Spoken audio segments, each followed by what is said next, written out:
उस लड़की की बहन की कॉल आती है और वो रोते रोते आशीष को बोलती है कि मेरी बहन की डेथ हो गई है और उसका जो अर्थी है वो मेरे घर पे रखा हुआ है। और वो जैसे ही सोफे की तरफ देखता है तो वहाँ पे कोई भी नहीं बैठा है। मतलब थोड़ी देर पहले उसकी गर्लफ्रेंड वहाँ पे बैठी थी उसी के साथ में, उसी को हाथ को पकड़ के और वहीं पे बैठी थी, और अभी देखिए तो वहाँ पे कोई भी नहीं है।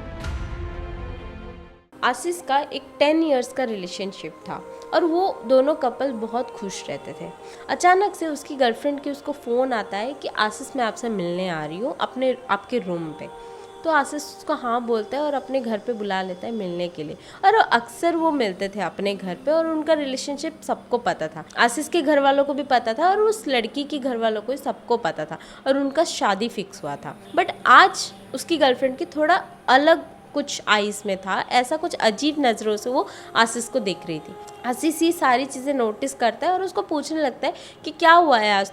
तुम थोड़ा अलग लग रही हो। तो वो लड़की उसको बहुत ज़्यादा चिपक के रहती है, उसको हग करके रखती है और ऐसा बिहेव करती है जैसे कि आशीष उसको कुछ टाइम के बाद छोड़ के चले जाने वाला है। मतलब बहुत अजीब बिहेव करती है, उसके साथ बिल्कुल नहीं छोड़ती है, वो हमेशा उसके साथ में ही रहती है, उसको चिपक कर रखती है, उसका हाथ पकड़ के ही रखती है। तो आशीष उसको समझाने लगता है कि क्या हुआ है आज तुम अजीब सा बिहेव करने लग रहे हो, मतलब कुछ हुआ है क्या, कुछ प्रॉब्लम हुआ है क्या। तो लड़की उसको मना करती है और ऐसे करके वो लोग कुछ 2-3 आवर्स स्पेंड करते हैं और थोड़ी देर के बाद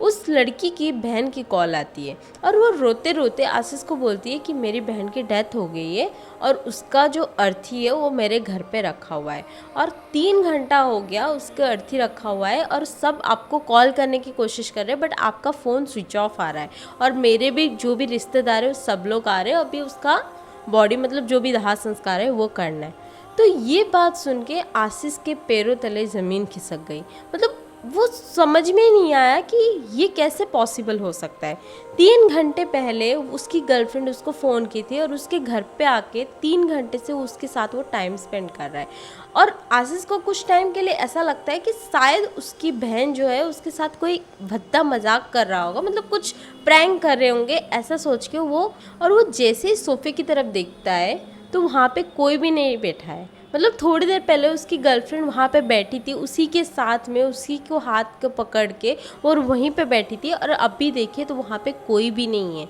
आशीष को ऐसा लगता है जैसे कि मतलब उसके साथ कुछ हो गया है और ये रियल है। उसको इतना ज़्यादा शॉक होता है कि उसको कुछ समझ में ही नहीं आ पाता है कि 3 घंटे से वो अपनी गर्लफ्रेंड के साथ रुका था, 3 घंटे से वो लोग टाइम स्पेंड कर रहे थे, वो लोग हर एक चीज़ कर रहे थे, मस्ती कर रहे थे, मजाक कर रहे थे, बट अब उसको कॉल आ रहा है कि 3 घंटे पहले उसकी गर्लफ्रेंड की ऑलरेडी डेथ हो गई है और ये चीज़ें कैसे पॉसिबल है, वो किसको शेयर करे। और वो दौड़े भागे वो उसकी गर्लफ्रेंड के घर की तरफ जाता है और देखता है वहाँ पे ये सारी बातें सच है, उसकी गर्लफ्रेंड की सच में डेथ हो गई है और वहाँ पे उसकी बॉडी पड़ी हुई थी। बट ये अपनी बात किसी को भी नहीं बता पाता है कि 3 घंटे से उसकी गर्लफ्रेंड उसी के साथ था। और जैसे ही वो उस बॉडी को देखता है, उसका दाह संस्कार होता है, सारी चीज़ें होता है, बट अभी भी आशीष को ऐसा लगता है कि कुछ तो गलत हो रहा है। मतलब इतने टाइम से इतने साथ में इतने क्लोज में रहने के बाद अब ये चीज़ें कैसे पॉसिबल है, और उसकी जब डेथ हो गई तो उसके साथ जो था वो कौन थी। और ऐसा हो के आशीष का बहुत ज़्यादा तबीयत ख़राब हो जाता है और अंदर 10 डेज़ आशीष की भी डेथ हो जाती है। और जिस टाइम आशीष की डेथ होती है वो एक पेपर में लिखता है कि मुझे इतना ज़्यादा सदमा लगा हुआ था, मुझे समझ में ही नहीं आ रहा था कि उसकी डेथ कैसे हुई और उसकी डेथ होने के बाद वो मेरे पास कैसे आई थी, और वो मुझे कभी छोड़ के नहीं जा सकती है और उसने मुझे बुलाया तो इसीलिए